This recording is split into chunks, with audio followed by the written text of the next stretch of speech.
The great hall of the Galactic Assembly was filled with beings from 100 different worlds. Some had scales, others had fur, and many had shapes that human eyes could barely understand. They gathered here every cycle to discuss trade, borders, and the endless business of keeping peace among the stars. Ambassador stood at the human delegation's place, his hands folded behind his back.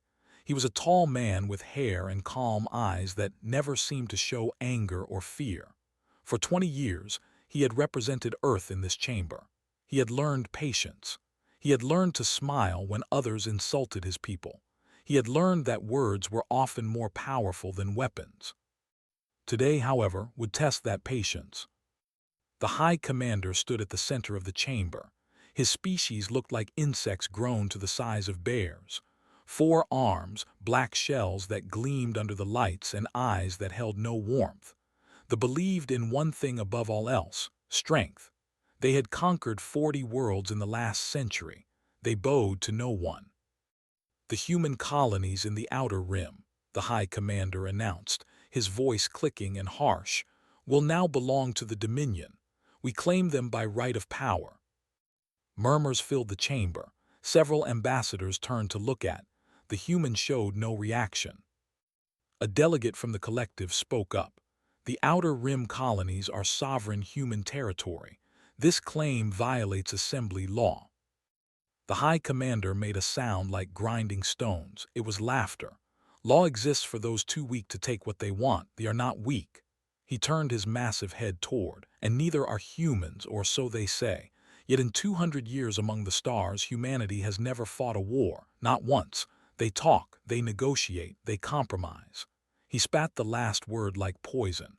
They fear war like prey fears the hunter. Remain silent. Look at them, the High Commander continued, addressing the whole chamber now. They build monuments to their dead soldiers. They weep for the fallen. They teach their children that war is evil. What kind of species mourns its warriors? A weak one. A species that has forgotten how to fight. Still said nothing. His aide, a young woman named, stood beside him.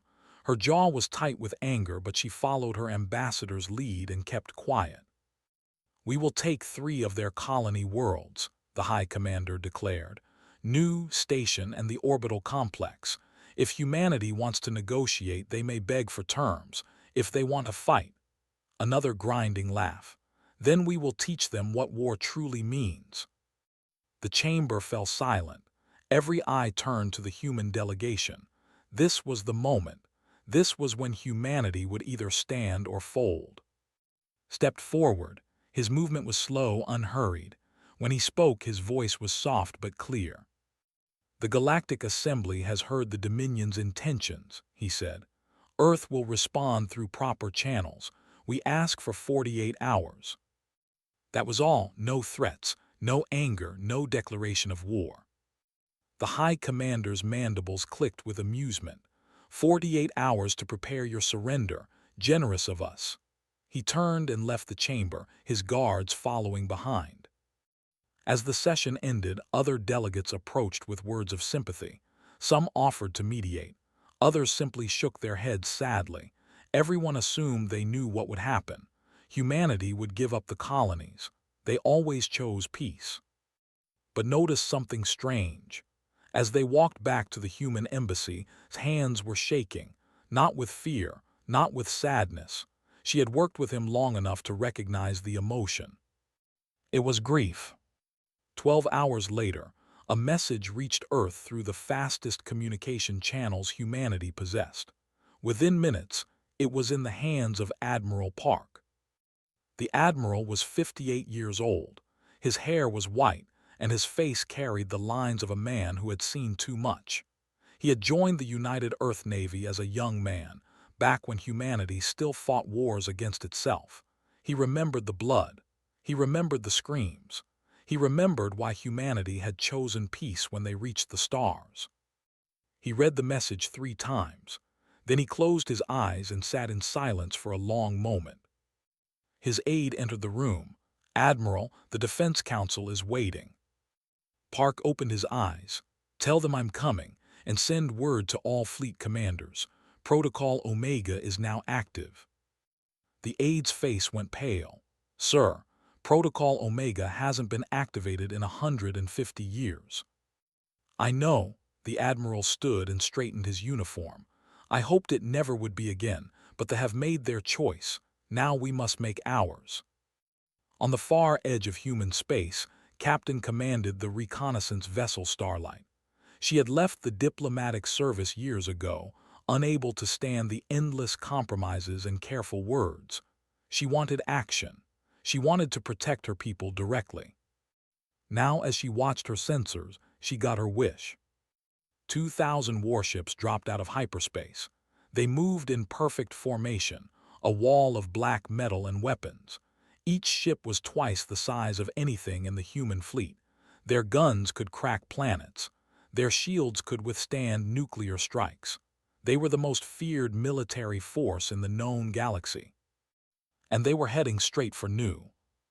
Captain, her sensor officer reported, his voice tight. The fleet has entered human space. They're not even trying to hide. Watch the display, 2,000 ships, nearly 1,000,000 warriors. Against them, humanity had perhaps 500 vessels in the entire Outer Rim sector. The math was simple. The math was terrible. Send the alert to command, she ordered. Full tactical data, everything we've got. Already done, Captain. Nodded, she turned to look at her bridge crew. They were young, most of them. They had grown up in peacetime. They had never seen war. They didn't understand what was coming. Listen to me, she said quietly, all of you. The next few days will test everything we are. The galaxy thinks we're weak. They think we fear war because we cannot fight. She paused. They're wrong. Her weapons officer, a young man named, spoke up. Captain, what's Protocol Omega? I heard the fleet commanders talking about it, but nobody will explain. Was silent for a moment. Then she walked to the viewport and stared out at the stars. When humanity first reached the stars, she began, we asked ourselves a question. What if we met a species that wanted to destroy us? What if diplomacy failed? What if peace was no longer possible? She turned back to face her crew. Protocol Omega is the answer. It's everything we learned from 10,000 years of human warfare. Every tactic, every strategy, every terrible thing we ever did to each other, refined and perfected and waiting. Waiting for what? Asked. For a moment we hoped would never come. Looked back at the fleet on her display. They think our fear of war makes us weak. They don't understand the truth. We fear war because we know what we become when we fight. We fear the monster inside us. She sat down in her command chair and opened a channel to her crew. All hands, this is the captain. Battle stations. We have work to do. Across human space, on 1,000 ships and 100 worlds, the same message spread. The same preparations began. The same quiet understanding passed between soldiers and civilians alike. They had come looking for easy prey. They had found something else entirely. Governor Lee stood on the balcony of her office and watched the sky. Somewhere up there, beyond the clouds and the blue, 2,000 enemy ships were moving closer.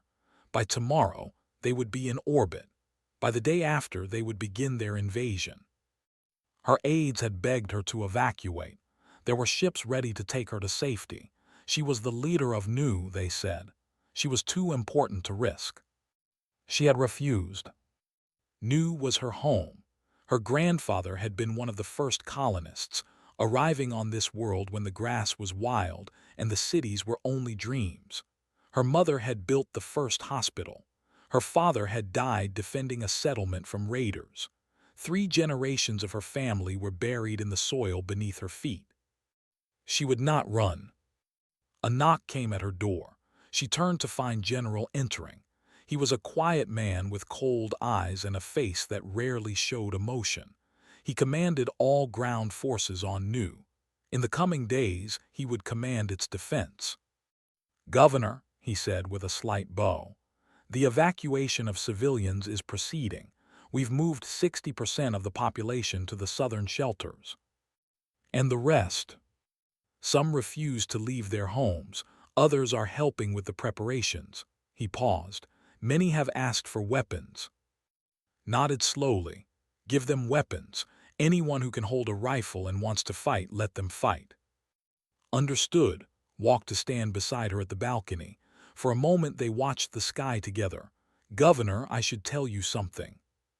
What is it? I served in the Navy before I transferred to ground forces. I was there when we developed the current defense protocols. I know what's coming. His voice was flat, emotionless. When this is over, they will never threaten us again. But the cost, he trailed off. Turned to look at him. General, do you believe we can win? His expression didn't change. Winning is not the question. The question is what we become to achieve victory. Before could respond, an alert sounded throughout the building. A communications officer rushed in. Governor General, the fleet has entered the system. They're broadcasting a message. They hurried to the command center, a large room filled with screens and officers. On the main display, a commander appeared. His black shell gleamed and his mandibles clicked as he spoke. Humans of Nu, I am Fleet Commander of the Dominion. Your world now belongs to us. Lay down your weapons and surrender your leaders. Those who cooperate will be allowed to live as servants.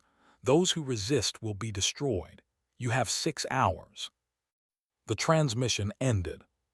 For a long moment, no one spoke, then walked to the communications console. Open a channel, she said. Broadcast on all frequencies. The officer hesitated. Governor, are you sure? Open the channel. He did. Straightened her shoulders and spoke clearly into the microphone. Her voice was calm, almost gentle. This is Governor Lee of Nu. I am speaking to Fleet Commander of the Dominion. She paused. You have entered sovereign human territory. You have been warned through diplomatic channels. You chose to ignore those warnings.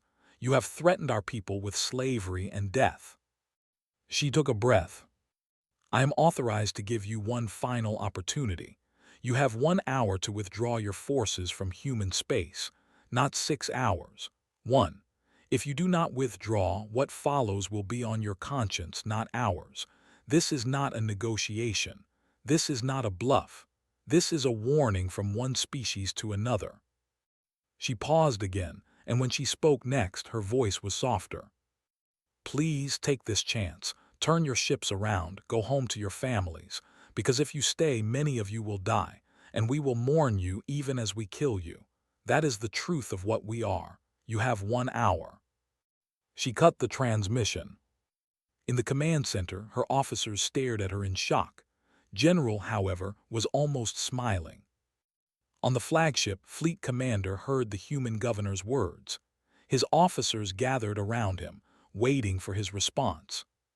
He laughed. They will mourn us as they kill us. He shook his massive head. What a strange species. They speak of death and sorrow in the same breath. This is why they are weak. This is why they will fall. Commander, one of his officers asked, should we respond? No, let them have their hour. Let them pray to whatever gods they believe in. When the hour ends, we begin the invasion. The fleet continued its approach. Across the 3 human systems targeted by something strange began to happen. 47 automated buoys activated. They were old devices, placed in deep space decades ago and then forgotten. No one had expected them to ever be used. Now they came to life. Each buoy began broadcasting the same message, over and over, in every language used by the Galactic Assembly. Warning, human military engagement is now imminent. All non-combatant vessels are advised to leave this region immediately. Humanity accepts responsibility for what follows and extends its apologies to any civilians who may be caught in the conflict. This is not a drill. This is not a threat. This is a notification of what is about to occur. Please leave now. The message repeated endlessly. On the flagship, an officer reported the broadcasts with confusion. Commander, the humans are apologizing before the battle has even begun. Clicked his mandibles. More weakness, more strange human behavior, ignore it. but some of the younger officers exchanged uneasy glances. They had heard stories about humans, old stories, strange stories, stories about a species that once nearly destroyed itself in wars so terrible that they had vowed never to fight again. Stories about what happened when that vow was broken. The hour passed. Governor Lee watched her display as the fleet continued its approach. They had not withdrawn. She had known they wouldn't, but she had needed to try. She had needed to give them the chance. Governor and officer reported, "They are launching landing craft. They're heading for the capital." Nodded and our fleet. 200 ships have from behind the gas giant. They're moving to intercept. 200 against 2,000. It seemed hopeless. But then another officer spoke up, his voice tight with emotion. "Governor, I'm detecting additional contacts, human contacts." The main display updated. From hyperspace jump points all around the system, more ships were emerging. Human ships, destroyers, cruisers, carriers, battleships. They appeared in groups of 10, then 20, then 50. They came from every direction. They came without warning. General stepped forward, his cold eyes fixed on the display. "Admiral Park has arrived," he said quietly. In total, over 3,000 human warships now surrounded the fleet. They had been gathering in secret for days, waiting in hidden locations throughout the sector. Now they revealed themselves. On the flagship, panic was beginning to spread. "Commander," an officer shouted, "we're surrounded. Where did they all come from?" Stared at his tactical display. The humans had outnumbered him without him ever knowing. They had positioned their forces perfectly. Every escape route was blocked. A new transmission came through, a human voice calm and clear. "This is Admiral Park of the United Earth Navy. Fleet Commander, you were given a warning. You chose to ignore it. Now let me explain what happens next." His mandibles clicked nervously. For the first time in his life, he felt something unfamiliar. He felt afraid. Admiral Park's voice continued. "Your forces are surrounded. You are outnumbered. You have one final chance to surrender. If you do, your soldiers will be treated with dignity and returned to you after the war." A pause. "If you refuse, we will demonstrate why humanity's greatest fear has always been itself. Choose wisely, Fleet Commander. You have 5 minutes." The transmission ended. In the silence that followed made his decision. He would not surrender to prey. "All ships," he commanded, "battle formation. We will break through their lines and—" He never finished the sentence.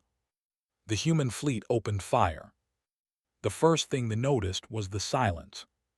Human weapons did not roar or scream like cannons. They made almost no sound at all in the vacuum of space. One moment the darkness was peaceful. The next moment, death arrived without warning. Missiles streaked through the void. Rail guns fired projectiles at impossible speeds. Laser beams, invisible to the naked eye, sliced through shields like knives through paper. And everywhere, the drones came. Commander Shin sat in the heart of the Ghost Squadron's command ship. Her team specialized in electronic warfare, the art of confusion and misdirection. As the battle began, she activated systems that had been sleeping for over a century. "Jamming at full power," she ordered. "Start the Ghost Protocol." Across the battlefield, the fleet suddenly went blind.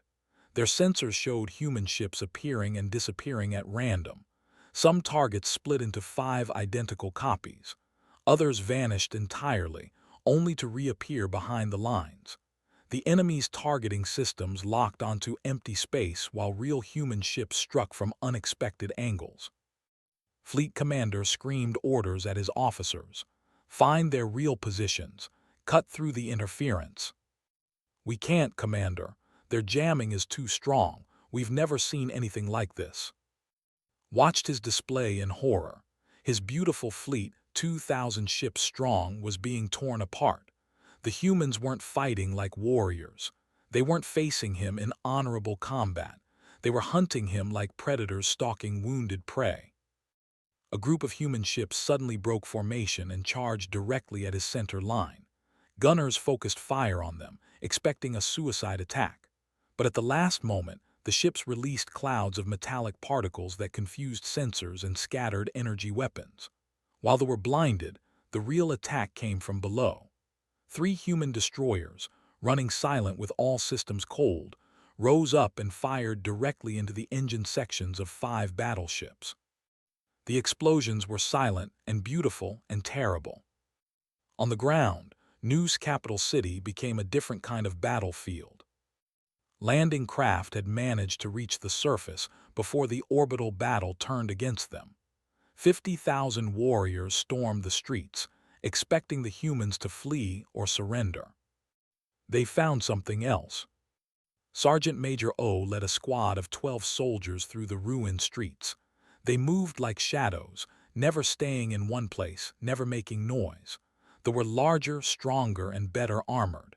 In a straight fight, they would win easily, but had no intention of fighting straight. "Contact ahead," his scout whispered. "Patrol 20 soldiers. They're searching that apartment building."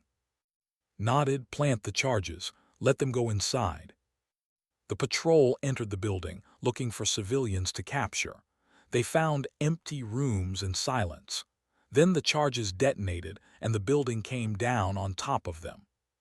By the time the dust settled, the squad was already gone, moving to their next position. This was repeated 1,000 times across the city. Human soldiers didn't form battle lines. They didn't march in formation. They appeared from manholes and rooftops, from basement windows and drainage tunnels. They struck fast and vanished faster. They left behind only bodies and confusion. A commander captured a wounded human soldier and demanded answers. "Why do you fight like this? Where is your honor? Face us openly." The soldier, bleeding but still defiant, laughed. "Honor? You invaded our homes. You threatened our families. You want to make our children into slaves." He spat blood. "There is no honor in war. There is only survival. We will teach you that lesson, even if it costs us everything." The commander killed him, but the soldier's words stayed in his mind, growing heavier with each passing hour. In orbit, the battle was becoming a massacre. The fleet tried to retreat, but the human ships had closed every exit. Admiral Park had studied tactics for decades. He knew exactly what they would do before they did it. Every attempt to break through was predicted and punished. Every clever maneuver was countered by an even cleverer response. Dr. Han, a military historian embedded with the fleet, recorded everything she witnessed. She had studied wars for her entire career. She had written books about ancient battles and famous generals, but she had never seen anything like this. "The galaxy believed humans fear war," she spoke into her recorder, her voice shaking slightly. "They saw our monuments to the dead. They heard our songs of mourning. They watched us choose peace again and again, and they thought we had forgotten how to fight." She paused, watching the display as another ship exploded. "They didn't understand. We remember every war we ever fought. We remember the blood and the screaming and the bodies of children in bombed cities. We built those monuments so we would never forget the horror. We sang those songs so we would always remember the cost." Another explosion, another ship gone. "And we chose peace not because we were weak, but because we knew what we would become if we chose war. We locked away our weapons. We trained our soldiers but prayed they would never fight. We hoped, truly hoped, that we would never have to be what we once were." She watched as a human carrier launched another wave of fighters. They moved with perfect coordination, each pilot knowing exactly where to strike. They woke the sleeping giant, they kicked the beehive, they poked the monster that humanity had locked inside itself for 2 centuries. Her voice dropped to almost a whisper. "God help them. God help us all." Fleet Commander's flagship was surrounded. His fleet, once 2,000 ships strong, had been reduced to fewer than 300. Most of his vessels were damaged, many critically. His warriors were dying by the thousands, and still the human attacks continued. A transmission came through. Admiral Park's voice, calm and almost gentle. "Fleet Commander, this is your final opportunity to surrender.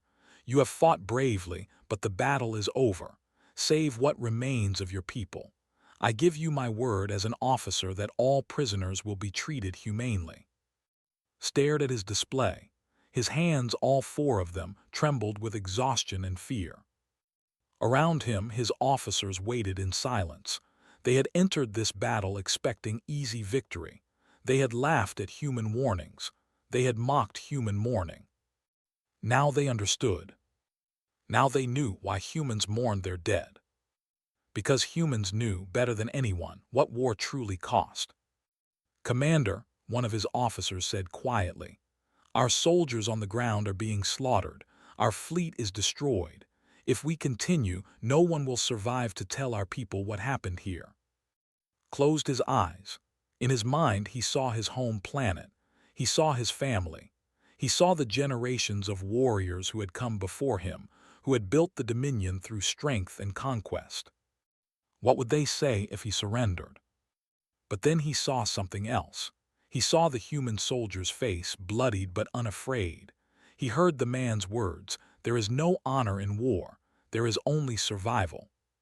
Perhaps thought there was wisdom in that. "Open a channel to the human flagship," he ordered. "Commander." "Do it." The channel opened, spoke words he had never expected to say. "Admiral Park, this is Fleet Commander of the Dominion. He paused, the words painful. "I accept your terms. My fleet will surrender." There was a moment of silence. Then Admiral Park's voice came through, and to his surprise there was no triumph in it, only weariness, only sadness. "Your surrender is accepted, Fleet Commander. Stand down your weapons. Medical ships will arrive shortly to tend to your wounded." A pause. "For what it's worth, your soldiers fought with courage. I wish it had not come to this." The channel closed. Lowered his head and waited for the human ships to approach. The battle was over. But for everyone involved, the true cost was only beginning to become clear. The battlefield was quiet now. Chaplain No walked through the wreckage of the flagship, his boots crunching on broken metal and shattered glass. The air smelled of smoke and something else, something organic and terrible.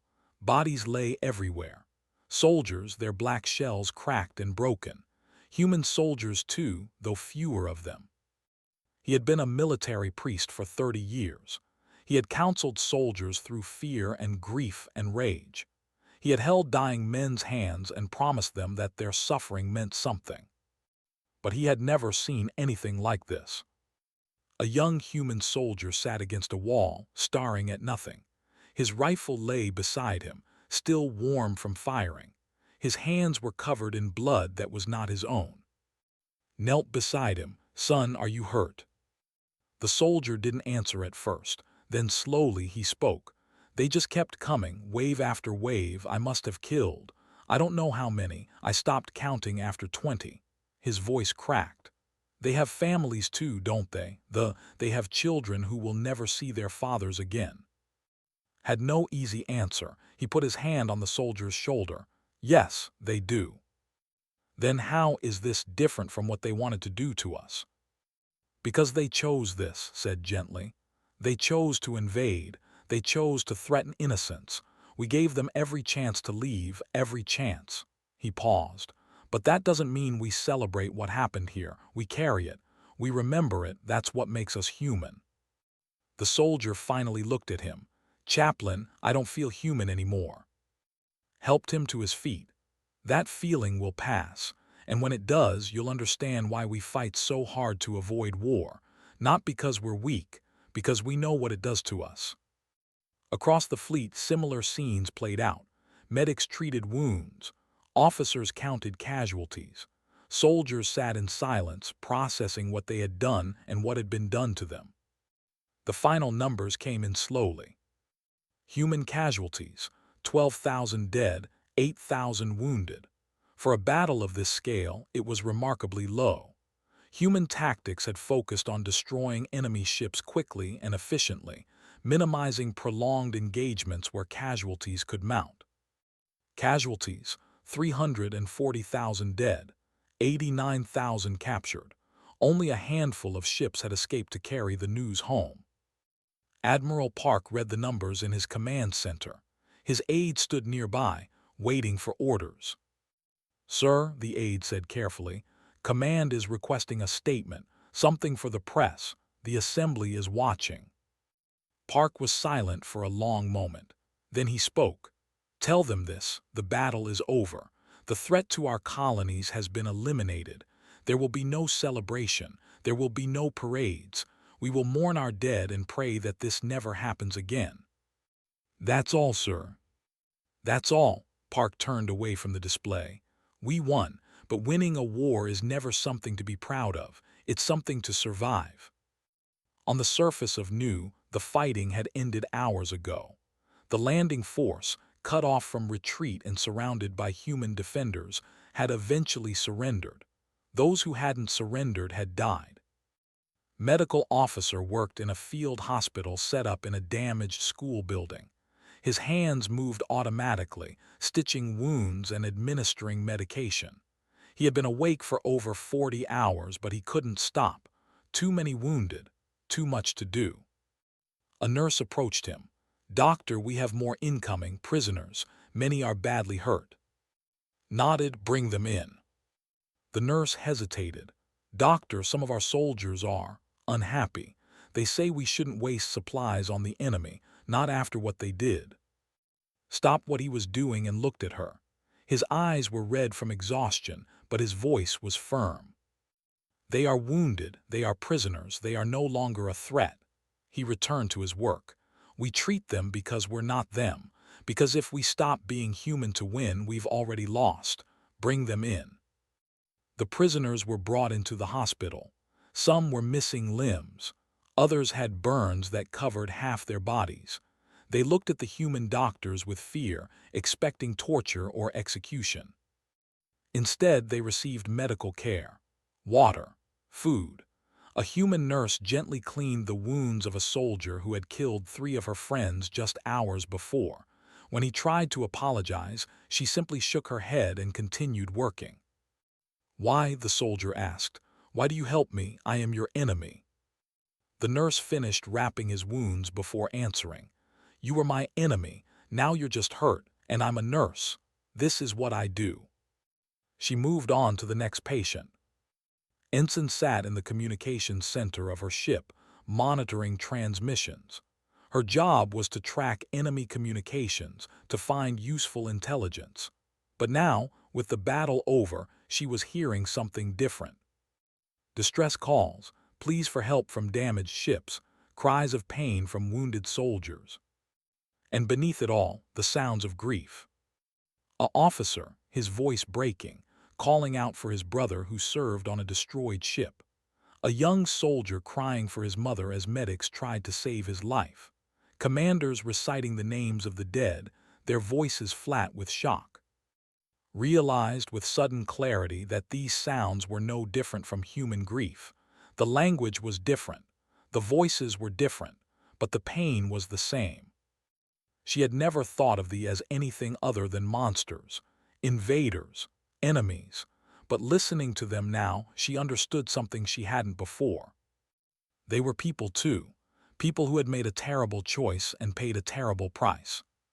She removed her headset and sat in silence, tears running down her face. The news of the battle spread across the galaxy. In the Galactic Assembly, delegates watched recordings of the human fleet's tactics. They saw the speed, the precision, the ruthless efficiency. They saw a species they had dismissed as weak destroy the Dominion's primary military force in less than a week.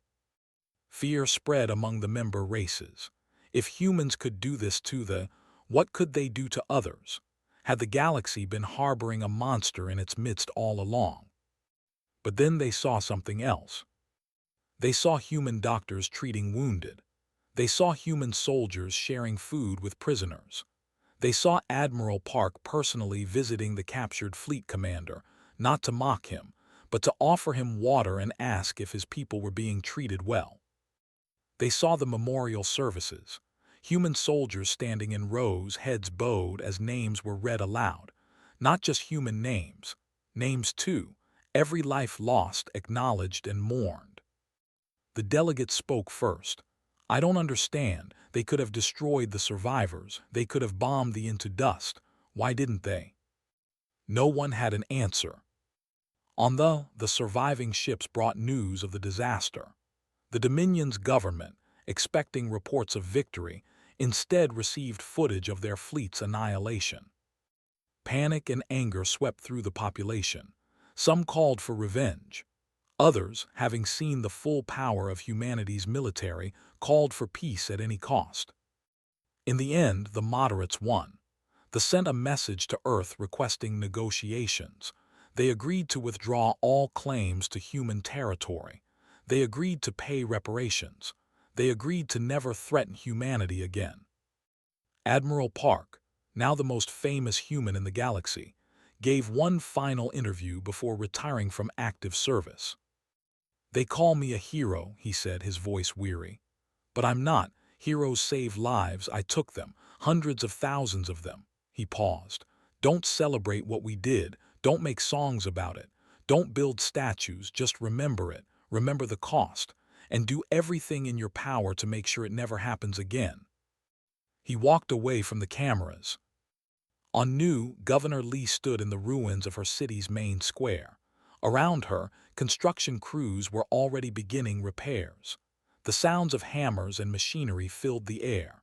Life was returning. A young girl, maybe 8 years old, approached her. The child's parents had died in the invasion. She was staying at a refugee shelter until relatives could be found. "Governor," the girl asked, "did we win?" Looked at her. She thought of all the bodies she had seen, all the families destroyed, all the grief that would last for generations. She knelt down to the girl's level. "Yes," she said softly, "we won." "Then why do you look so sad?" Pulled the girl into a gentle hug. "Because winning a war doesn't mean you're happy. It just means you survived. And survival is always a reason to be grateful, even when it hurts." The girl seemed to accept this answer. She hugged back, then ran off to play with other children. Watched her go and made a silent promise. Never again, whatever it took, never again. 6 months had passed since the Battle of the Outer Rim. The Galactic Assembly gathered once again in its great hall, delegates from 100 worlds filling the seats. But today was different. Today, the air was thick with tension and curiosity. Today, Ambassador would address the galaxy. Walked to the center of the chamber. He looked the same as always, calm eyes, hair, hands folded behind his back. But the delegates looked at him differently now. 6 months ago, they had seen a representative of a weak species. Now they saw something else entirely. The chamber fell silent. Stood for a moment looking around at the faces watching him. Scales and fur and features beyond human imagination, all waiting, all wondering. He began to speak. 6 months ago, a fleet of 2,000 ships entered human space. They came to conquer. They came because they believed humanity was weak. They believed our reluctance to fight meant we could not fight. His voice was soft, but carried to every corner of the chamber. They were wrong. Murmurs rippled through the delegates, continued. You have all seen the recordings. You know what happened. The fleet was destroyed in less than a week. 340,000 of their soldiers died. Their military power was broken, perhaps forever. He paused. And now I imagine many of you are afraid. You look at humanity and wonder what we truly are. You wonder if you have been living beside a monster all along. You wonder if your worlds are safe. Several delegates shifted uncomfortably in their seats, had spoken their fears aloud. "Let me tell you about humanity," said. "Let me tell you why we fear war." He walked slowly as he spoke, his eyes moving across the chamber. "We are an old species by our own standards, though young by galactic measures. For most of our history, we fought each other, tribe against tribe, nation against nation, ideology against ideology. We killed millions of our own kind in wars that served no purpose except pride and greed and fear. We developed weapons that could crack planets before we developed faster-than-light travel. We learned to split atoms and immediately used that knowledge to build bombs. When we finally reached the stars, we carried the ghosts of billions of dead on our shoulders. The chamber was absolutely silent. And then we found other life. You, the galaxy, species that had evolved past their violent beginnings. Species that saw us and called us primitive, called us dangerous, called us animals barely risen from the mud. Smiled slightly, though there was no happiness in it. You were right, we were all of those things, and we knew it. That is why when we joined the Galactic Assembly we made a choice. We chose to be what we wished we had always been. We chose peace. We chose to build instead of destroy. We chose to make the galaxy richer for our presence. We buried our weapons in deep vaults. We trained our soldiers but prayed they would never fight. We built monuments to our war dead so we would never forget the horror. We taught our children that violence is always a failure, never a victory. He stopped in the center of the chamber.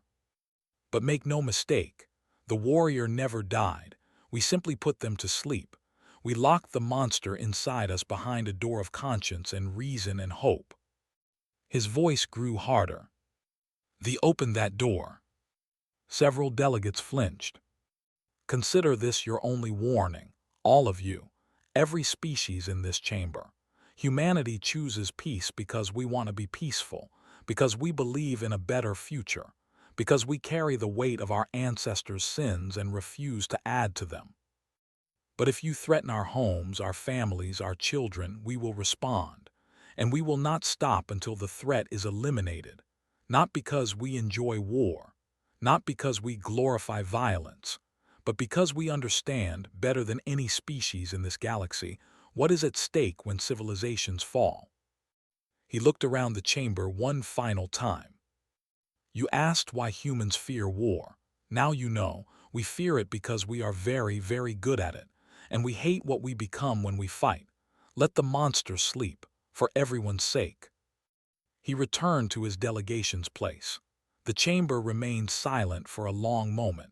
Then, slowly, the delegates began to applaud, not with enthusiasm or joy, but with something closer to respect, perhaps even fear. After the session ended, approached. This was Ambassador, the first diplomat ever sent to Earth. He had been appointed after the war as a gesture of peace. His shell still bore the scars of a battle wound from the conflict. Ambassador said, his voice clicking softly, "May I speak with you?" Nodded. They walked together to a quiet balcony overlooking the artificial gardens that surrounded the assembly building. For a moment, they simply stood in silence. "I was a soldier before I became a diplomat," said finally. "I fought in the battle. I saw what your people did to us." He paused. "I also saw what your people did after, the medical care, the food, the respect shown to our dead." Said nothing. "I have a question," continued, "one that has kept me awake for many nights." "Ask." The turn to face him. "How do you live with what you are capable of? How do you walk through your days knowing the monster is inside you?" Considered the question carefully. When he answered, his voice was quiet. "With difficulty, every single day." He looked out at the gardens. "We wake up each morning and choose peace again. We remind ourselves why we locked the monster away. We teach our children the cost of releasing it." He turned back to, "And when we fail, when the monster escapes, we mourn. We clean up the blood. We treat the wounded, even the enemy wounded. We record every name of every person who died on both sides. We carry the weight so we never forget how heavy it is." Was silent for a long moment. Then he bowed, a gesture of respect among his people. "My species thought you were weak because you mourned your warriors. We thought tears were a sign of cowardice." He straightened. "We were fools. Your tears are proof that you understand what war truly costs. They are proof that you remain human, even when doing inhuman things." He left without another word. Far across the galaxy on Earth, Admiral Park stood in front of a classroom. He had retired from active service after the battle. Now he taught at the Naval Academy, passing on his knowledge to the next generation. The cadets before him were young, barely adults. They had grown up in peacetime. They had never seen war. They looked at him with respect and admiration, unaware of the weight he carried. "You will learn many things at this academy," Park said. "Tactics, strategy, ship operations, combat techniques." He walked among them slowly. "You will learn how to win wars." He stopped and turned to face them. "But more importantly, you will learn why we must never want to. The greatest victory is the war that never happens. The greatest skill is the ability to find peace when war seems inevitable." A cadet raised her hand. "Sir, what if peace isn't possible? What if the enemy won't listen?" Park nodded. "Then you fight, and you fight with everything you have. You use every skill, every weapon, every technique that generations of warriors have developed." His voice softened. "And when it's over, you mourn. You never celebrate death, not even the deaths of enemies. You remember that every life ended was someone's child, someone's parent, someone's friend." He walked back to the front of the room. "That is what makes us human, not our weapons, not our tactics, our grief, our ability to look at the ruins and weep for what was lost." He dismissed the class. On New, 1 year after the battle, a memorial was unveiled in the rebuilt Capitol Square. Governor Lee stood before it, surrounded by citizens and dignitaries from across human space. The memorial was simple, a wall of white stone covered with names, human names and names alike, every person who had died in the battle honored together. Above the names, an inscription was carved in a dozen languages. "Here lie those who fell when peace failed. May we be wise enough to ensure they were the last." Read the inscription aloud. Then she placed a flower at the base of the wall. Others followed, human and alien alike, even several who had traveled across the galaxy to pay their respects. The ceremony was simple and short. When it ended, people dispersed slowly, many stopping to find specific names on the wall and remember. Sergeant Major O, who had survived the ground battle, stood alone before the wall. His finger traced a name, a soldier he had killed in the fighting. He didn't know anything about that soldier except his name. "I'm sorry," he whispered. "I wish it had been different." He walked away into the crowd. In the years that followed, the galaxy changed. The Dominion abandoned its policy of conquest. Other aggressive species reconsidered their plans. The Galactic Assembly created new treaties, new protections, new systems for resolving conflicts without violence. Humanity returned to its role as diplomats and peacekeepers. The weapons went back into their vaults. The soldiers returned to their training, praying they would never be needed again. But everyone remembered what they had witnessed. They remembered the speed and precision of human warfare. They remembered the terrible efficiency of a species that had spent 10,000 years learning to kill each other. They remembered the fear in Fleet Commander's voice when he surrendered. And they remembered something else.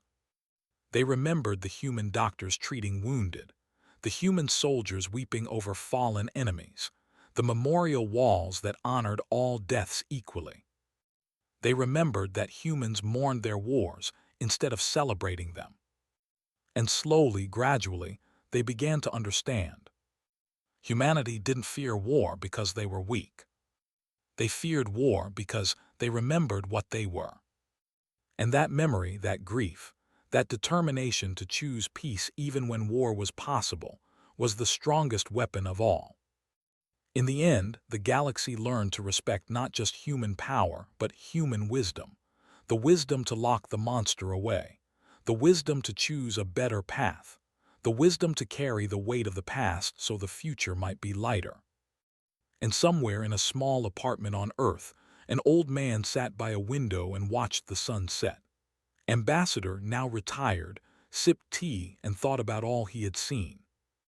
A young child, his great-granddaughter, climbed into his lap. "Grandfather, tell me a story." Smiled, "What kind of story?" "A story about when you were important." He laughed softly. "Very well. Let me tell you about a time when some aliens made a very big mistake." "What mistake?" "They thought that because we were kind, we were weak. They thought that because we chose peace, we couldn't fight." He hugged her close. "They didn't understand that the strongest people are the ones who can fight but choose not to." "What happened to them?" "They learned, and they became our friends." The child was satisfied with this answer. She fell asleep in his arms as the stars came out, one by one, filling the sky with light. Watched them and remembered. He remembered the battle, the deaths, the weight of all those names on all those memorial walls. And he made the same promise he made every night. Never again, whatever it took. Never again.